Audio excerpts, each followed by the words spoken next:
السلام عليكم ورحمة الله وبركاته. ما زلنا في بيان العلوم التي يستمد منها علم التفسير، وذكر المؤلف أولا علم اللغة وفصل فيه، ثم ذكر النزول وأسباب النزول أفردها بقاعدة بمقدمة خاصة سنأتي إليها بإذن الله. تفضل يا شيخ. وجه استعمال. بسم الله الرحمن الرحيم. وجه استعمال علم الكلام في علم التفسير. قال رحمه الله تعالى: أولا علم الكلام في جملة ما يتوقف عليه علم التفسير بتوقف فهم ما يجوز على الله ويستحيل على الكلام، كما قال الألوسي. ثانيا لا يحتاج إلى علم الكلام إلا بالتوسع في إقامة الأدلة على استحالة بعض المعاني. نعم، هو يقصد بعلم الكلام هو المتعلق بالعقائد، ويعني يدخلون فيه ما يتعلق بالفلسفة ونحوها، إلا أن أصل علم الكلام هو إثبات الأدلة على صحة الاعتقاد، وتسميته بالعلم العقيدة والتوحيد أولى من علم الكلام. إنما علم الكلام يدخل فيه ما فيه يعني ما فيه استطراد وفلسفة في هذا الجانب. نعم. ما يدخل فيه معنى الآثار. قال هنا ذكر الجانب الثاني وهو علم الآثار، علم اللغة وعلم الآثار. نعم. قال رحمه الله تعالى: وأما الآثار فالمعني بها ما نقل عن النبي صلى الله عليه وسلم من بيان المراد من بعض القرآن بمواضع الإشكال والإجمال، وذلك شيء قليل. قال ابن عطية عن عائشة رضي الله عنها: ما كان رسول الله صلى الله عليه وسلم يفسر من القرآن إلا آيات معدودات علمه إياهن جبريل. ثانيا وما نقل من الآثار عن الصحابة الذين شاهدوا نزول الوحي ببيان سبب النزول وناسخ ومنسوخ وتفسير مبهم وتوضيح واقعة من كل ما طريقه فيه الرواية عن الرسول صلى الله عليه وسلم دون الرأي. ثالثا وتشتمل الآثار إجماع الأمة على تفسير معناه، إذ لا يكون إلا عن مستند كإجماعهم أن المراد من الصلاة في سورة الجمعة هي صلاة الجمعة. نعم. هنا المؤلف رحمه الله يريد علم الآثار الذي هو استمداد التفسير منه. يعني إذا أردت التفسير أين ترجع؟ أولا إلى أقوال النبي صلى الله عليه وسلم في بيان الألفاظ، كقوله عليه الصلاة والسلام في تفسير غير المغضوب عليهم ولا الضالين هم اليهود والنصارى، وتفسيره ألا إن وأعدوا لهم ما استطعتم من قوة ألا إن قوة الرمي، وكل ما أتى عن النبي صلى الله عليه وسلم في حل إشكالات ما أشكل على الصحابة. ولذلك هو هنا يقول هو قليل. لماذا هو قليل؟ لأنه يقصد فيه ما هو تفسير لفظي، وهذا يعتبر مما يستمد منه، لأنك حينما تريد التفسير لا بد أن ترجع لقول النبي صلى الله عليه وسلم وبيانه للألفاظ. فأصبح علم علم تفسير النبي صلى الله عليه وسلم علم استمداد تستمد منه في تفسيرك، يعني بما يسمى مصادر التفسير، أين تصدر في التفسير. الثاني قال وما نقل، لاحظوا معي، ما نقل من الآثار عن الصحابة، لاحظوا ماذا خص الذين شاهدوا النزول في بيان ماذا؟ فقط في بيان سبب النزول والناسخ والمنسوخ وتفسير مبهم، رجل مبهم قالوا إنه فلان، وتوضيح واقعة من كل ما طريقه فيه الرواية عن النبي صلى الله عليه وسلم. لماذا؟ لأن هذا مرجعنا فيه هم عايش التنزيل فأصبحوا مصدر، لكن تفسيرهم هم برأيهم هل يكون استمداد؟ هو يقول لا، هو يقول أن ما ورد عن الصحابة من اجتهاد هو ليس من الاستمداد، وربما نخالفه في ذلك في أن نقول أن ما ورد عن الصحابة رضوان الله تعالى عليهم هو أصل في التفسير ولا يجوز مخالفته ونقضه ومعارضته. إذا لم يجوز لنا أن نناقض تفسير الصحابة ونعارضه فهو عمدة، إذن هو مصدر. ولذلك عده شيخ الإسلام ابن تيمية رحمه الله تعالى كله في التفسير في مصادر التفسير. فإن لم تجد في السنة قال فعليك بأقوال الصحابة، لم يخص ما هو متعلق بأسباب النزول والناسخ والمنسوخ وتفسير المبهم وتوضيح الواقعة، بل هو حتى في تفسير المعنى بأقوالهم المختلفة، وسمى ذلك اختلاف تنوع ولا اختلاف تضاد. وما ورد عن الصحابة من اختلاف تضاد نعم يجوز الترجيح فيه، وهو قليل كما ذكر الشيخ الإسلام. إذن ما ذكره هنا ابن عاشور حقيقة يمكن أن يخالفه ما ذكره شيخ الإسلام في مقدمته. ثم ذكر الإجماع، يعني ما أجمع عليه الصحابة فهو عمدة ومرجع ترجع إليه، مصدر يستمد منه التفسير، وهذا متفق عليه لا غبار عليه. إذن بقي الإشكال عند ابن عاشور في الآثار الواردة عن الصحابة رضوان الله عليهم في التفسير في بيان المعنى. ولهذا لاحظ كلمته الأخيرة دون الرأي. إيش يقصد بالرأي؟ اجتهادهم، بمعنى أنه يرى أن التفسير الذي حكمه الرفع. هناك رسالة ماجستير جميلة جدا، تفسير الصحابة الذي حكمه الرفع، من خلال تفسير ابن جرير. تفسير الصحابة الذي حكمه الرفع. كيف حكمه الرفع يا أخواني؟ يعني ليس للصحابي فيه اجتهاد كأسباب النزول والغيبيات والتفسير النبوي الوارد عن النبي صلى الله عليه وسلم ينقلونه، وتفسير المبهم لأنه فلان عايشوه. ليس اجتهاد مبني على فهمه للآية بلغته. نعم. ثم ذكر أثر علم أصول الفقه. نعم. أثر علم أصول الفقه في علم التفسير ووجه الربط بين العلمين. قال رحمه الله تعالى: أما أصول الفقه فلم يكونوا يعدونه من مادة التفسير، ولكنهم يذكرون أحكام الأوامر والنواهي والعموم وهي من أصول الفقه، فتحصل أن بعضهم يكون مادة للتفسير، وذلك من جهتين: إحداهما أن علم الأصول قد أودع فيه مسائل كثيرة، مسائل كثيرة هي من طرق استعمال كلام العرب وفهم موارد اللغة أهمل التنبيه عليها علماء العربية، مثل مسائل الفحوى ومفهوم المخالفة. الثانية أن علم الأصول يضبط قواعد الاستنباط ويفصح عنها، فهو آلة للمفسر لاستنباط المعاني الشرعية من آياتها. نعم. هنا يذكر لك علما عظيما من العلوم التي يستند عليها في التفسير ويستمد منها، وهي أدوات التفسير. ثم بين أنها على نوعين.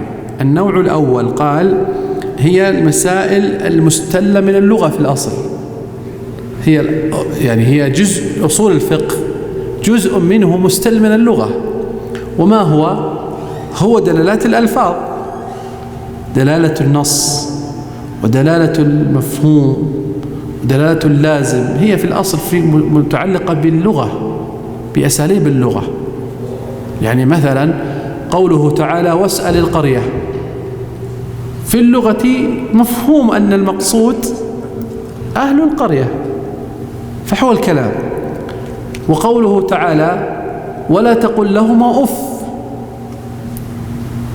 كل لسان صاحب لسان عربي يفهم منه أنه ليس المقصود كلمة أف، وإنما لا تقل لهما كلمة فيها إساءة، فأف هذه من أقل الكلمات، فما فوقها مفهوم الموافقة، مفهوم اسمه مفهوم الموافقة ومفهوم المخالفة، وهكذا. هذه أصلها في اللغة، فهي استمدت في علم أصول الفقه، فاستقرت في علم أصول الفقه، تسمى دلالات الألفاظ.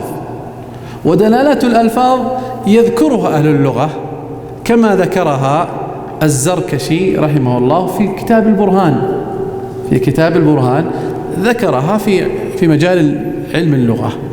نعم.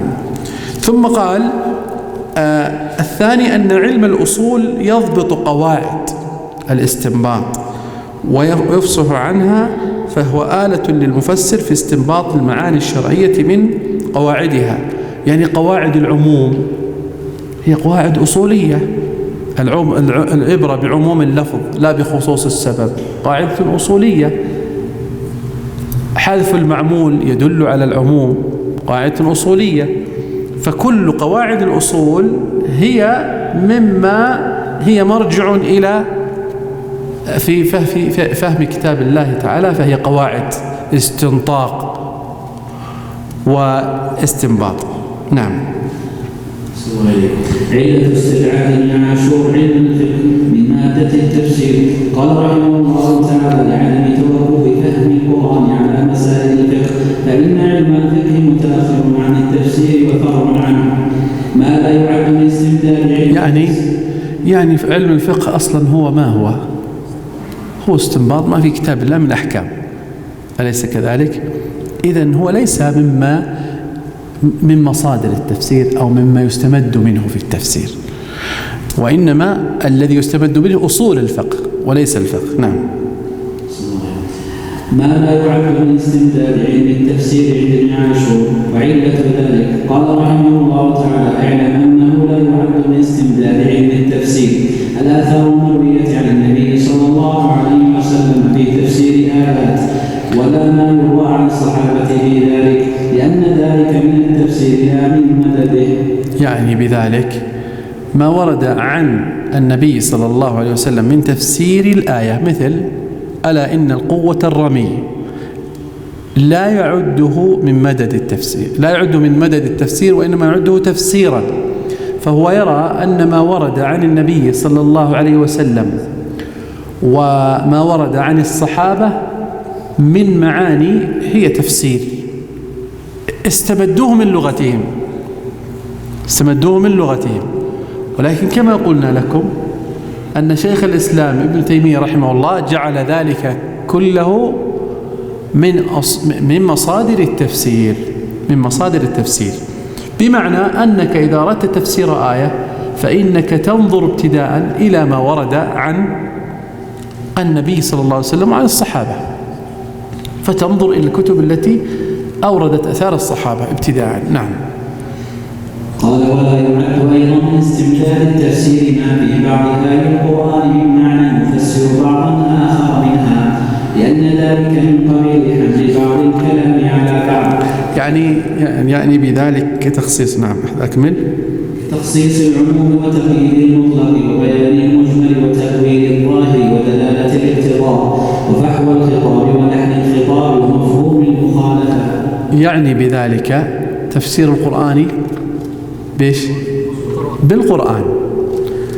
تفسير القرآن بالقرآن هو في الحقيقة أول مصدر من مصادر التفسير، لكنه لماذا لم يذكره؟ لأن تفسير القرآن بالقرآن نوعان، منه ما هو تفسير النصي، يعني آية تفسر آية نصا، والسماء والطارق وما أدراك ما الطارق النجم الثاقب. قوله تعالى أحلت لكم بهيمة الأنعام إلا ما يتلى عليكم، أي من المحرمات التي في القرآن، حرمت عليكم الميتة والدم ولحم الخنزير. هذا تفسير النصي. لكن هناك قسم من تفسير القرآن بالقرآن من اجتهاد الصحابة والتابعين والمفسرين، فأقول أن هذه الآية تؤكدها وتشهد لها هذه الآية الأخرى. ماذا سميت هذا؟ تفسير القرآن بالقرآن، ليس كذلك؟ لكنه مبني على ماذا؟ على اجتهادك، قد تخطئ وقد تصيب. واضح؟ إذن تفسير القرآن بالقرآن ليس هو مصدر، يعني ليس كله يعتبر مصدرا أول. إن كان نصا عن الله أو عن رسوله فهو نصا، إن كان عن الصحابة فهو يأتي بالمرتبة إيش؟ الثانية بعد بيان الله ورسوله. إن كان عن الصحابة فهو يأتي بالمرتبة الثالثة، يمكن أن يرد أو يقبل، أو بعد التابعين ثم من بعدهم. هذا مما ينبغي أن يفهمه. هو رحمه الله أدخل كل ما ليس بنص خارج حدود استمداد التفسير، حتى ما ورد عن النبي صلى الله عليه وسلم أو عن الصحابة أو عن التابعين. وهذا كما ذكرت لكم أن شيخ الإسلام عده واعتبره مصدرا من مصادر التفسير. نعم، لأنه يقول كتخصيص العموم. كيف تخصيص العموم؟ يعني أن يأتي شيء عام فيخصص بشيء بطائفة معينة. وتقييد المطلق مثلا قوله تعالى حرمت عليكم الميتة والدم، جيد. قال في آية أخرى أو دما مسفوحا. ماذا نسمي هذا؟ لا، هذا تقييد المطلق. ما الفرق بين تخصيص العام وتقييد المطلق؟ قيل أن بينهما تداخل، حتى أن بعضهم يعدهم واحد، وبعضهم يقول أن تخصيص العام هذا في الأشخاص، وتقييد المطلق هذا في الأوصاف. فالدم وصفه نوع من أنواعه وهو الدم المسفوح، لكن الأشخاص مثل قوله تعالى يوصيكم الله في أولادكم للذكر مثل حظ الأنثيين،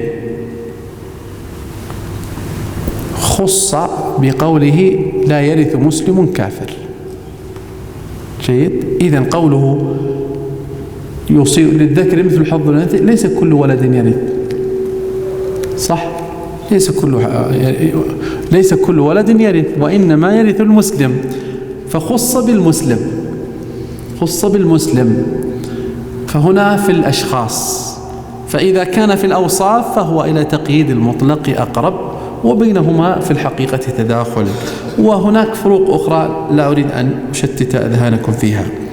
بيان المجمل. ما هو بيان المجمل؟ يعني قوله تعالى إلا ما يتلى عليكم، هذا مجمل. بيانه حرمت عليكم الميتة والدم. تأويل الظاهر، يعني مثل ما ذكرنا في آية العاديات. ودلالة الاقتضاء، يعني يقتضي اللفظ كذا من لوازمه كذا. دلالة الاقتضاء ودلالة اللزوم هي ما يتبعه اللفظ من دلالات تابعة.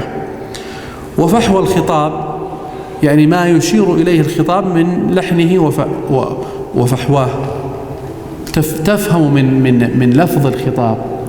فحوى مقصود، ولذلك من فحوى الخطاب في سورة ولحن الخطاب، من فحوى الخطاب في سورة النصر دلت على وفاة النبي صلى الله عليه وسلم. لذلك ما فهمها حين نزولها إلا أبو بكر وعمر رضي الله تعالى عنهما فبكيا. نعم. مفهوم المخالفة ومفهوم الموافقة وغيرها من الدلالات معروفة.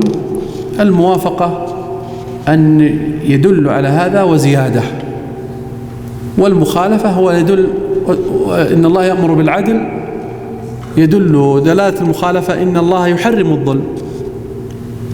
واضح؟ أي نعم. تفضل. المقدمة الثالثة في صحة التفسير بغير المأثور ومعنى التفسير بالرأي ونحوه. إثبات ابن عاشور التفسير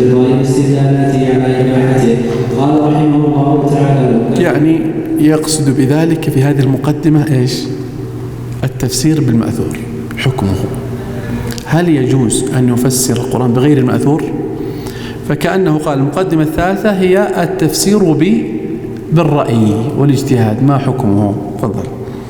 قال رحمه الله تعالى: لو كان التفسير مقصورا على بيان معاني مفردات القرآن من جهة العربية لكان التفسير نزرا. ثانيا: هل اتسعت التفاسير وتفننت مستنبطات معاني القرآن إلا بما رزقه الذين أوتوا العلم من فهم في كتاب الله تعالى.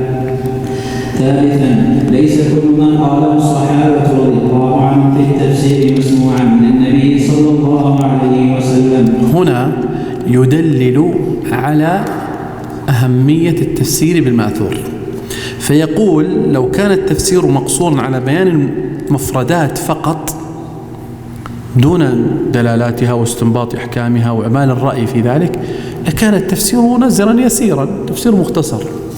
فهو يؤكد أنه تفسير فوق ذلك.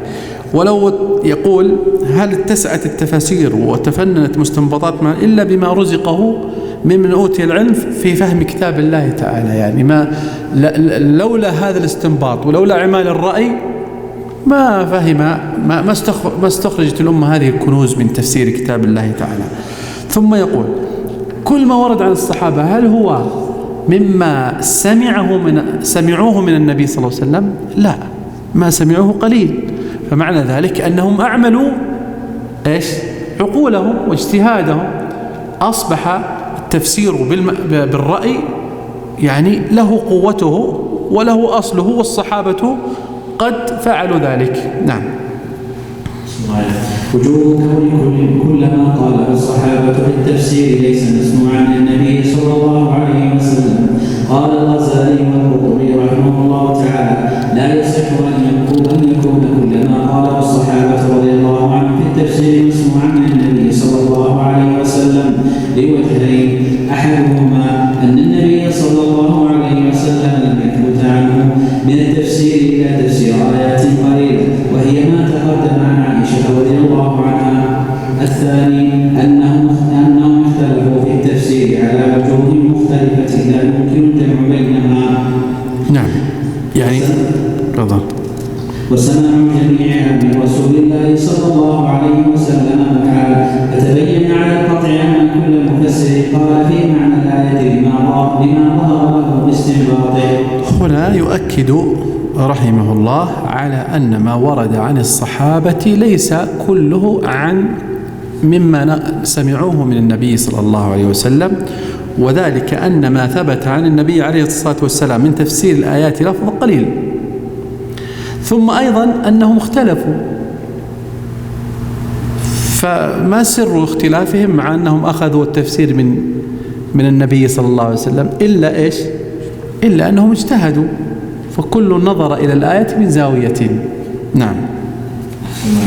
شرط التفسير الصحيح. قال رحمه الله تعالى: شرط التفسير الصحيح أن يكون مطابقا لللفظ من حيث الاستعمال سليما من التكلف عليا من التعسف كما قال الطيبي. نعم، هنا يذكر لك شرط التفسير بالرأي، ليس التفسير على وجه العموم. قال شرط التفسير الصحيح، قال شرط التفسير الصحيح بالرأي أن يكون مطابقا لللفظ من حيث الاستعمال في اللغة والاستعمال في القرآن بسياقاته. بمعنى آخر، لابد أن يكون المعنى الذي تأخذه من الآية موافق للغة وموافق لاستعمال القرآن في سياقاته. فالقرآن له سياقات، سياق التحذير وسياق الحث وسياق التهديد سياقات مختلفة، وأيضا سياق الغرض. فاللفظة قد تستخدم في اللغة بمعاني مختلفة، لكن تأتي الآية بمعنى منها. مثلا قوله تعالى: أمة، إن إبراهيم كان أمة، فسرناها هنا أمة بمعنى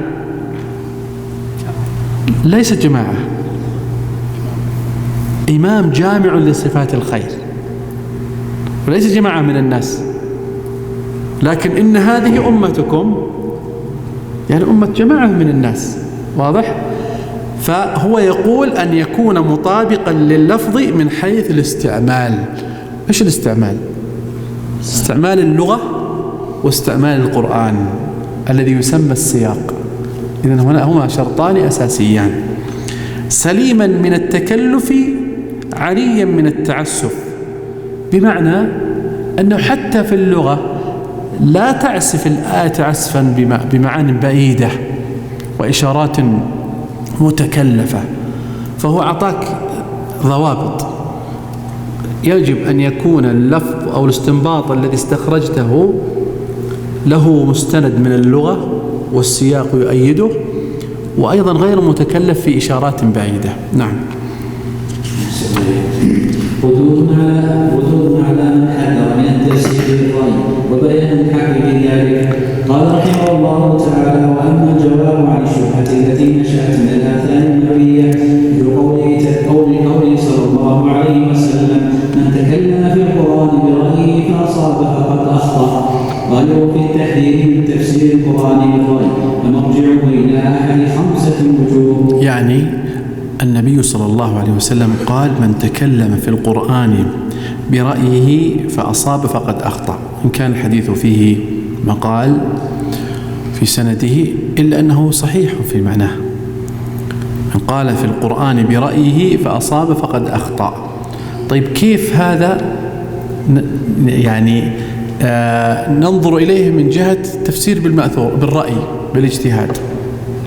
فقد وجهه العلماء على 5 أوجه، تأملوها. أولها أن المراد بالرأي هو القول عن مجرد خاطر دون استناد إلى نظر في أدلة العربية ومقاصد الشريعة وتصاريفها، وما لا بد منه من معرفة الناسخ والمنسوخ وسبب النزول. هذه الأشياء، هذه الأمور ال5 مهمة جدا أيها الأخوة، لأن نرى بعض الناس يتأمل فيستنطق فيرسل. هذه الاستنباطات وهذه التدبرات بعضها بعيد جدا. يعني خذ مثال على ذلك مما هو بعيد عن سياق الآية وبعيد عن اللغة. قال: إن الله لمع المحسنين، لمعهم يعني من اللمعان. أين هذا في اللغة وأين هذا في دلالات السياق؟ فهو يقول لك أن المراد بالرأي هو القول على مجرد خاطر، تأمل فجاء في خاطره هذا المعنى. وهذا مثل التفاسير الصوفية وغيرهم، مثل قوله تعالى: اركض برجلك، قال هذا يعني دليل على الرقص، على الذكر والهز. هذا نظر إلى مجرد خاطر دون استناد إلى نظر في أدلة العربية. لاحظ، أدلة العربية ومقاصد الشريعة وتصاريفها، وما لا بد منه معرفة الناسخ والمنسوخ وأسباب النزول. إذن لا بد لك قبل أن يأتي على خاطرك المعنى أن تنزله على هذه القواعد: اللغة، مقاصد الشريعة، وعلم الناسخ والمنسوخ والنازل وأسباب النزول وأسباب والآثار. ثانيا أن لا يتدبر القرآن حق تدبره فيفسره بما يخطر له من باب الرأي دون إحاطة بجوانب الآية ومواد التفسير مقتصرا على بعض الأدلة دون بعض. نعم، يعني هذا يتدبر بما يخطر له بادئ الرأي دون إحاطة بجوانب الآية، بسياقات الآية ومواد ومواد التفسير. يقصد بذلك المواد التي يستقى منها في التفسير، مقتصرا على بعض الأدلة دون بعض. خل أذكر لكم مثال. أذكر مرة كنت في الحرم فأتاني شابان بعد صلاة الفجر أو شروق الشمس، فقالوا: ودنا نسألك يا شيخ. قلت: تفضل. قال: حنا قرأنا قول الله تعالى: الذين يذكرون الله قياما وقعودا وعلى جنوبهم. ففهمنا من الآية أن الذكر واقفا أفضل، فوقفنا من بعد صلاة الفجر إلى شروق الشمس. ما رأيكم بفعلهم؟ فهموا من ترتيب الآية. طيب قلت لهم بكل بساطة ماذا كان النبي صلى الله عليه وسلم يفعل؟ قالوا كان يجلس. إذا فهمكم خاطئ. ليس غرض الآية الترتيب، غرض الآية ذكر الله في كل الأحوال. إذن السياق لا يدل على الترتيب، يجب أن ننظر إلى السياق، هل يدل على الترتيب أو يدل على تعدد الأحوال؟ ثم أيضا الأدلة الأخرى في الشريعة السنة يدل على خلاف فهمكم. فهنا أيها الأخوة يعني قضية أن تتدبر، لا تفسر القرآن وتتأمل وتستخرج بخاطرك بادئ الرأي هنا، هذا عظيم يا أخوان الكرام، قول على الله تعالى. وهذا الذي يدخل فيه قول النبي صلى الله عليه وسلم: من تكلم في القرآن برأيه فأصاب فقد أخطأ، لأنه ليس على علم، وإن أصاب فقد أخطأ. لماذا؟ لأن منطلقه فهمه وليس الدليل أو اللغة أو قواعد الفهم. واضح يا إخواني؟ أي نعم. ثالثا أن يكون له ميل إلى نزعة أو مذهب أو معنى ليتأول القرآن على وفق رأيه ويصرفه عن المراد. هذا كما قلت لكم ما ذهب إليه الرافضة الشيعة أو الصوفية وغيرهم أصحاب المذاهب والباطنية، فيفسرون القرآن بحسب مذاهبهم. الجبت والطاغوت أبو بكر وعمر والعياذ بالله. الصوفية في إشاراتهم كلها من هذا الباب. فينتبه إلى أن التفسير ينبغي أن ينظر إلى أن لا يكون المفسر صاحب هوى. ولذلك من شروط التفسير بالرأي، من شروطه أن لا يكون صاحبه صاحب هوى أو مذهب يعتقد، كما قال شيخ الإسلام: يعتقد فيستدل.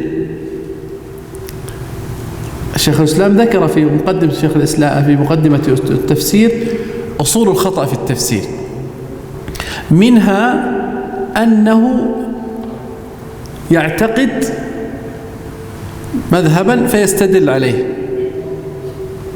وهذا مثل ما ذكره ابن عاشور. خامسا رابعا أن يفسر القرآن برأي مستند إلى ما يقتضيه اللفظ، ثم يزعم أن ذلك هو المراد دون غيره لما في ذلك من التضييق على المتأولين. يعني أن يقول أن التفسير كذا وبس فيحجر. من أين لك هذا؟ هل أنت رسول الله تحكم التفسير؟ لا يستطيع أحد أن يقول أن الآية كذا دون غيره إلا بإجماع من أئمة التفسير، كما ذكر قبل قليل في إجماعهم على أن الصلاة صلاة الجمعة. لكن لا يجوز أن يحصر يقول أن هذا اللفظ هو المراد بك. مثلا قالوا العاديات ضبحا هو الخيل لا غيره، لا يحتمل غيره. فهذا أيضا من التفسير بالرأي الذي يحصر صاحبه المعنى على غيره، إلا أن يجد دليلا صريحا يعني عن النبي صلى الله عليه وسلم في ذلك. نعم. خامسها أن يكون القصد من التعبير أخذ الحقيقة والتدبر والتأويل ولذ التسرع إلى ذلك. يعني هنا قال أن يكون القصد من التحذير أخذ، هنا في الحديث أن يكون القصد من التحذير في الحديث والآثار الواردة عن السلف، القصد منها والغرض يعني كانوا يهابون التفسير كما جاء عن الزهري، وكانوا يتحاشون التفسير. لماذا؟ قال القصد هو التحذير أخذ الحيطة في التدبر والتأويل ونبذ التسرع في ذلك. إذن الأدلة الدالة على التحذير في القول هو غرضها ماذا؟ ليس غرضها عدم التفسير، وإنما غرضها إيش؟ أخذ الحيطة. وإلا فإن الصحابة قد اجتهدوا. فإذا المقصد من الآثار الواردة عن السلف في التحذير من القول في التفسير بغير علم، قول بالقرآن بغير علم، هي في أخذ الحيطة والحذر وعدم التسرع، وأن لا يدخل إلى التفسير إلا أهله. هذا هو الغرض. نعم. والحق أن الله ما كلفنا في غير أصول الاعتقاد أكثر من أصول الظن المسند إلى الأدلة، والأدلة متنوعة على حسب أنواع المسند فيه، وأدلة فهم الكلام معروفة وقد بيناها. يعني الله عز وجل ما كلفنا في غير أصول الاعتقاد، وهو التوحيد الذي ما في شك. اتقوا الله حق تقاته. يعني في التوحيد لا بد أن نجلي الحق، أنه لا إله إلا الله، كما دلت الآية الأدلة الناصعة الصريحة. إذن هذا في أصول الاعتقاد ليس فيها اجتهاد. أما غير أصول الاعتقاد وهي أحكام التشريعية، فهي مبنية على حسن حصول الظن المستند إلى الأدلة، يعني الاجتهاد المبني على الأدلة. وإلا فإن هذه الخلافات الواردة في الفقه وسعتها والمذاهب من أتت إلا مما فتح الله لعباده في ذلك باجتهادهم المبني على الأدلة. والأدلة متنوعة على حسب أنواع المستند فيه، يعني هل هذا في الفقه ولا في الأحكام الفقهية أو في العقيدة في غير أصول الاعتقاد وغير ذلك. وأدلة فهم الكلام والأدلة متنوعة على حسب أنواع المستند، وأدلة فهم الكلام معروفة قد بيناه. أدلة فهم الكلام ما سبق من اللغة وأنواع العربية ونحو ذلك. طيب تفضل. وجوب اعتراضات ابن عاشور على من اختصروا على التفسير بالمأثور فقط. قال رحمه الله تعالى: لو أرادوا بالمأثور ما روي عن النبي صلى الله عليه وسلم من تفسير بعض آيات إن كان مرويا بسند صحيح أو حسن فقد ضيقوا سعة معاني القرآن لينابيع ما يستنبط من علومه. لم يتسع ذلك المضيق إلا قليلا، ولم يغن عن أهل التفسير بديلا. يعني هو يقصد بذلك ما زال في تفسير بالرأي وتثبيت إثباته، بأن الذين قالوا بأن تفسير يقتصر على ما جاء عن النبي صلى الله عليه وسلم ضيقوا واسعا. فهو يريد بذلك أن لا يقتصر التفسير على المأثور فقط. نعم. إن أرادوا بالمأثور ما كان مرويا قبل تدوين التفاسير الأول فلا محيص لهم من الاعتراف بأن التابعين قالوا أقوالا في معاني القرآن من أفهامهم. نعم، يقصد بذلك أن التفسير بالمأثور مشتمل على اجتهاد الصحابة. نعم.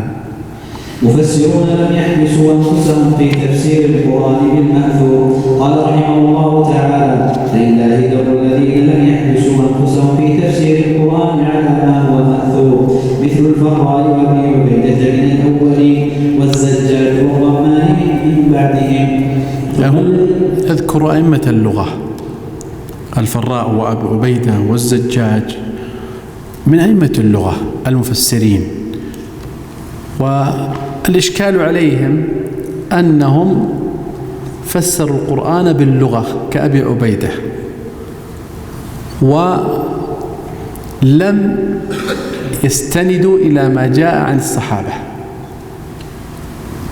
فربما انتقدوا في ذلك لمخالفتهم بعض ما جاء في تفسير الصحابة. لكن ابن عاشور يقصد بذلك أنهم عنوا بتفسير الرأي من حيث اللغة والاجتهاد فيه، هذا قصده. نعم. حقيقة الباطنية. ثم الذين سلكوا طريقهم مثل الزمخشري بن عطية. حقيقة الباطنية وأصلهم طائفة من ولاة الشيعة يعرفون عند المؤرخين بالإسماعيلية. يعني هنا كأنه يذكر لك مراتب التفسير، مراتب المفسرين في التفسير بالرأي. فيذكر لك الفراء وهو يعتبر رأسا في تفسير اللغة، وأبي عبيدة والزجاج. فإن كنت تأتني بتفسير اللغة فعليك بهم، فإنهم مرجع هؤلاء الثلاثة. ثم يأتي بعدهم الزمخشري وهو مرجع في البلاغة، ثم يأتي ابن عطية وهو مرجع متأخر. نعم. التزم التفسير القرآن بما يوافق هواها، وصرفوا ألفاظ القرآن عن ظواهرها بما سموه الباطل. هنا انتقل ابن عاشور بما أنه يتحدث عن التفسير بالرأي. هناك طوائف دخلوا من التفسير بالرأي إلى اعتقادهم لإثبات اعتقادهم الباطل ومذاهبهم الباطلة، مثل الصوفية. فهو يقول حقيقة الباطنية طائفة من غلاة الشيعة يعرفون عند المتأخرين بالإسماعيلية التزمت تفسير القرآن بما يوافق هواها، وصرفوا ألفاظ القرآن عن ظواهرها بما سموه الباطل، فقالوا أن هذا الكتاب له ظاهر وهو لعامة الناس وله باطل لعلمائهم، فيفسرون الباطن بما يوافق معتقدهم الباطل. فهذا تفسير بالرأي الباطل المبني على المذهب الباطل. نعم. موقف ابن عاشور من أهل الإشارة من الصوفية. قال رحمه الله تعالى: ما يتكلم به أهل الإشارة من الصوفية في بعض آيات القرآن من معاني لا تجري على ألفاظ القرآن ولكن بتأويل ونحوه، فينبغي أن تعلموا أنهم ما كانوا يدعون أن كلامهم في ذلك تفسير للقرآن، بل يعلمون أن الآية تصلح للتمثل بها بالغرض المتكلم فيه. نعم.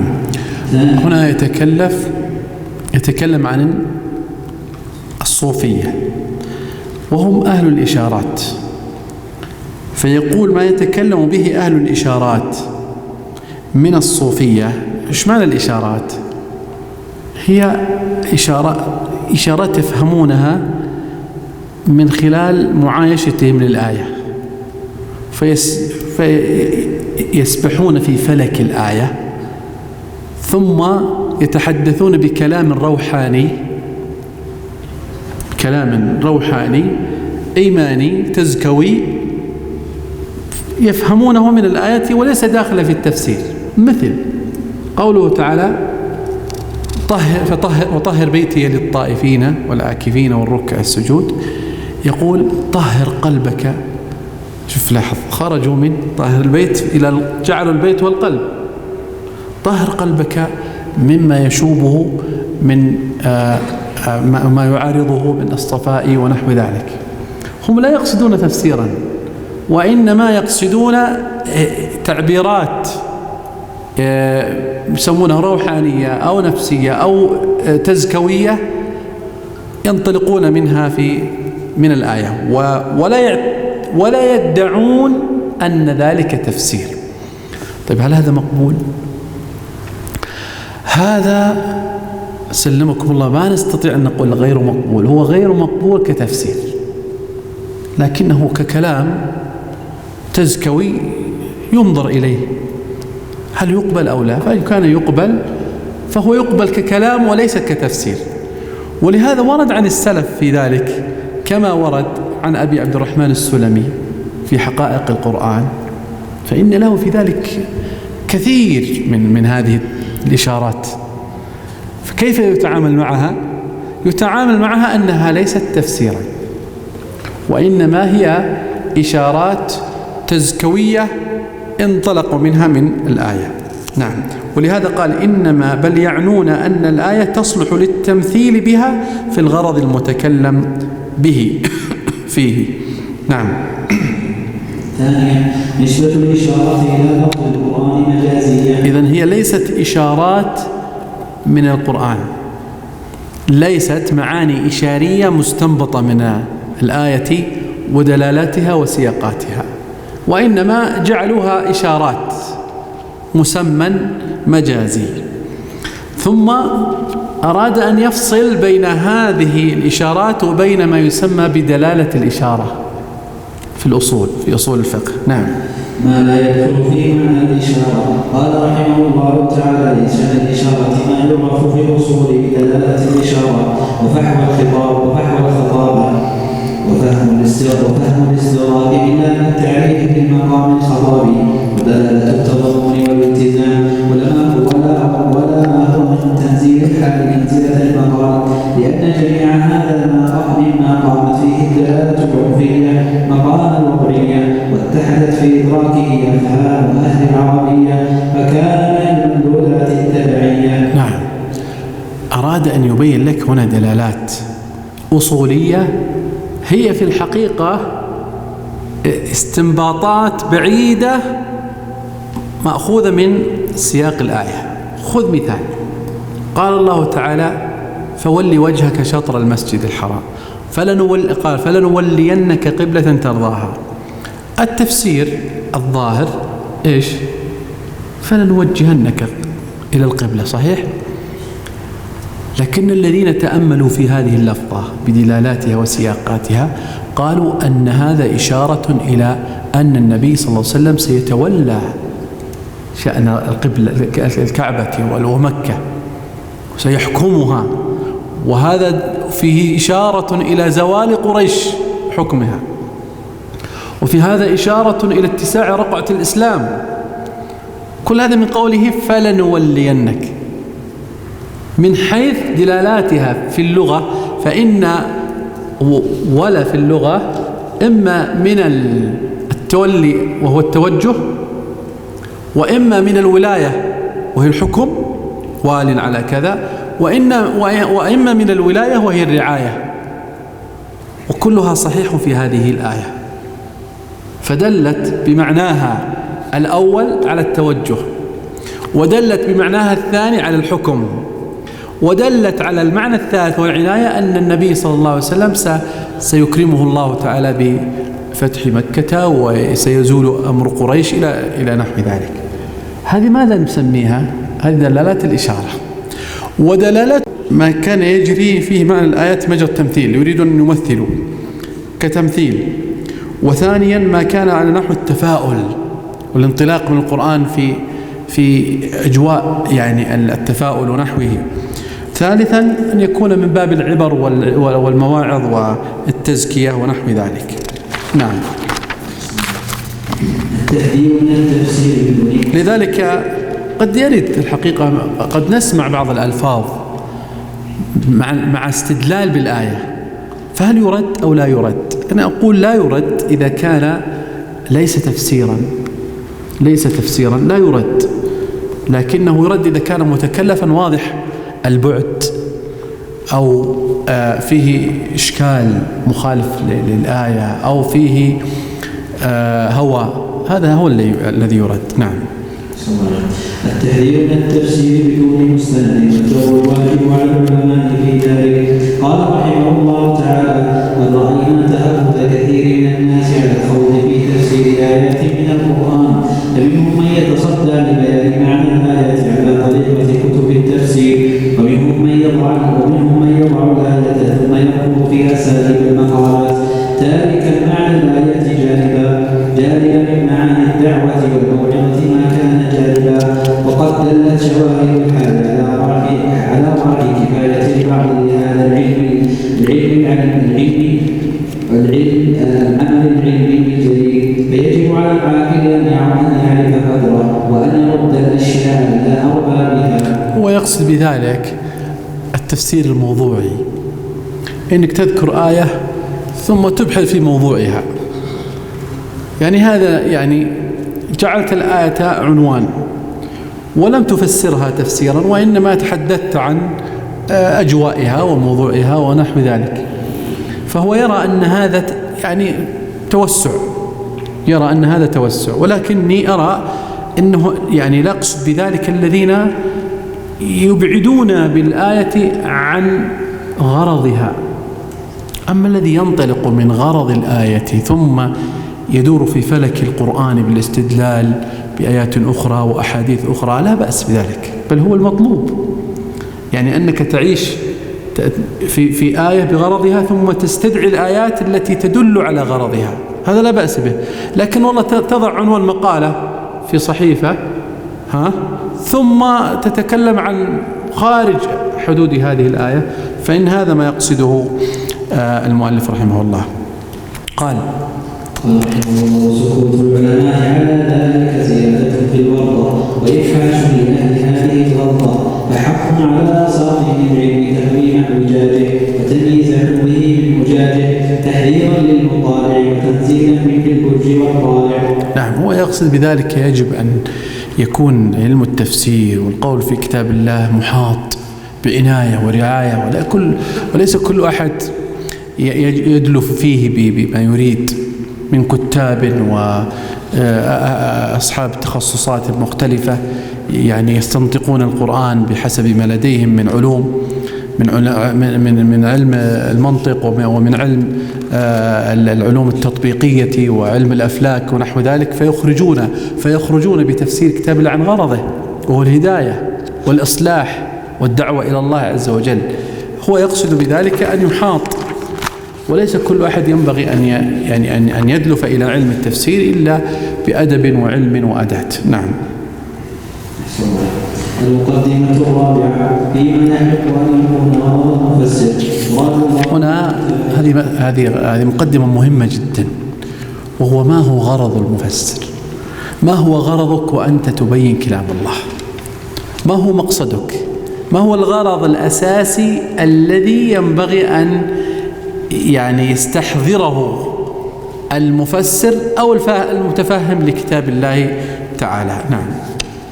قال رحمه الله تعالى: مراد الله من كتابه هو بيان التصاريف ما يرجع إلى حفظ مقاصد الدين، وقد أودع الله ذلك في ألفاظ القرآن، فالمقصد الأعلى منه صلاح الأحوال الفردية والجماعية والعمرانية. هذا المقصد الأعلى عنده في مقاصد القرآن، يعني المقصد الأعلى عنده في القرآن الكريم هو صلاح الأحوال الفردية والاجتماعية والعمرانية، والجماعية والعمرانية. فماذا يقصد بالفردية؟ الأحوال الفردية، وما هي الأحوال الجماعية، وما هي الأحوال العمرانية؟ تفضل. أولا، الأحوال الفردية بتهذيب النفوس وتزكيتها وصلاح السريرة ورأس الأمر فيه صلاح الاعتقاد، يعني ما يصلح الفرد، وأهم ما يصلح به الفرد ما هو؟ صلاح العقيدة، صلاح الاعتقاد، وتزكية النفس بأعمال القلوب ونحو ذلك.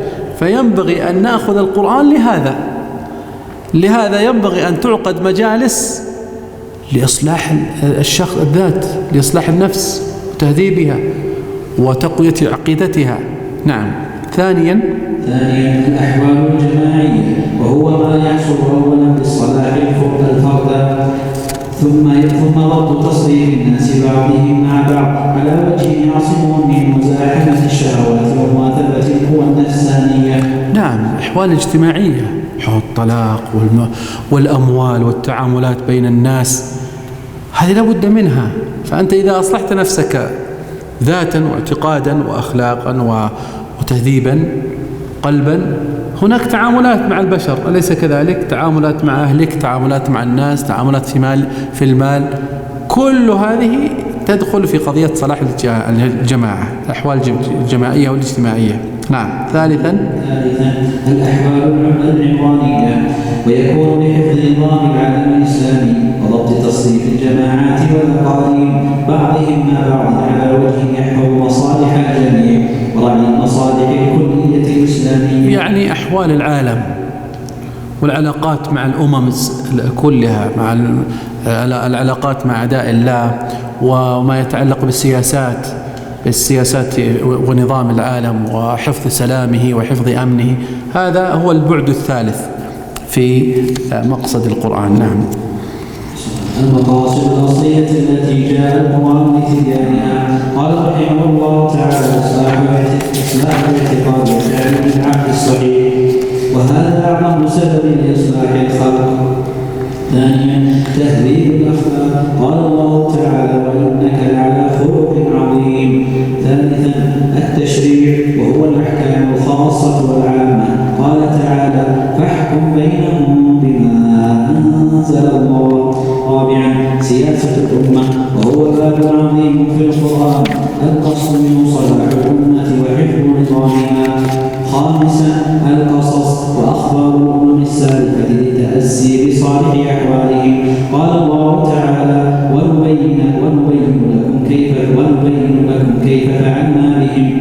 سادسا التعليم بما يناسب حالة العصر المخاطبين وما يؤهلهم إلى تلقي الشريعة ونشرها، وذلك علم الشرائع وعلم الأخبار. سابعا المواعظ والإنذار والتحذير والتبشير، وهذا يجمع آيات الوعد والوعيد وغيرها. ثامنا الإعجاز بالقرآن ليكون آية دالة على صدق الرسول صلى الله عليه وسلم. هنا يذكر المؤلف المقاصد الأصلية التي جاء القرآن لبيانها. مقاصد نسميه مقاصد القرآن، والتي ينبغي على المفسر أن ينظر إليها في تفسيره. فيقول أول مقصد ما هو؟ إصلاح الاعتقاد، معرفة الله، التوحيد. ثانيا الأخلاق، تهذيب الأخلاق، إنما بعثت لأتم مكارم الأخلاق وإنك لعلى خلق عظيم، كان خلقه القرآن، إذن التخلق بالقرآن. ثالثا التشريع، الأحكام التشريعية، الأمر والنهي، وهذه ظاهرة. رابعا سياسة الأمة، ويدخل في ذلك ما يتعلق به بالنظام، العقود والحقوق ونحو ذلك. خامسا القصص والأخبار للتأسي بصالح أحوال الأمم الصالحة، ففي هداه مقتدى، ونبين لكم كيف فعلنا بهم، والحذر من المخالفين. سادسا التعليم والتربية وتهيئة النفوس، كما عنى الله تعالى في سورة البقرة بإعداد الصحابة لتلقي أوامر الله عز وجل، فإن هذا باب عظيم. كما عنى الله تعالى في سورة الأنفال بقضية التربية على الجهاد وأسباب النصر، كل هذا داخل في قضية التربية. نعم. وتبين لكم كيف نعم، أحسنت، جزاك الله خير. السابع المواعظ والإنذار والتحذير والتبشير، يعني آيات الوعد والوعيد والجنة والنار وأحوال المؤمنين وأحوال الكافرين. الثامن الإعجاز بالقرآن، الذي هو مثل فواتح السور التي فيها إعجاز القرآن ودلالات الإعجاز فيه. هذه المقاصد أيها الإخوة طبعا العلماء اختلفوا فيها، بعضهم جعلها 3 وبعضهم 1 وبعضهم 6 وبعضهم 7 وبعضهم 9، لكن خلاصتها أن القرآن يهدي للتي هي أقوم، وأقوم الطرق في العقيدة وفي الأخلاق وفي التشريع. والحقيقة أن أسس المقاصد 3، أسس مقاصد القرآن 3: التوحيد هذا 1، والأحكام 2، والقصص والأخبار. ويدخل في ذلك أمور العقيدة، يدخل فيها اليوم الآخر، والأحكام والأخبار والقصص. هذه يعني مرتكزات القرآن، والدليل عليها من حديث النبي صلى الله عليه وسلم أن النبي عليه الصلاة والسلام قسم القرآن إلى 3 أقسام، في قوله عليه الصلاة والسلام أن سورة الإخلاص تعدل ثلث القرآن. ماذا يعني النبي صلى الله عليه وسلم بأن هذه السورة تعدل ثلث القرآن؟ يعني أنها هي مختصر علم العقيدة، علم الاعتقاد كله في سورة الإخلاص، فكأنها هي أساسه، فهي تعدل ثلث القرآن. إذن بقي الثلثان ما هما؟ فننظر إلى القرآن فنجد فيه الأحكام ونجد فيه الأخبار والقصص، فأصبح على هذا الترتيب أقرب إلى الترتيب الذي ذكره ابن عاشور رحمه الله تعالى. طيب، روى المفسر قال رحمه الله تعالى: روى المفسر بيان ما يصل إليه من مراد الله تعالى يهتدي بيان يحتمله المعنى ولا يأباه الأرض من كل ما يوضح المراد من مقاصد القرآن مع إقامة الحجة على ما به خفاء. هذا كلام عظيم يا أخواني الكرام. أنا أظن أن هذه الكلمة من أهم ما جاء في المقدمة، من أهم ما جاء في المقدمة هذا الكلام. تأملوا معي. قال: غرض المفسر.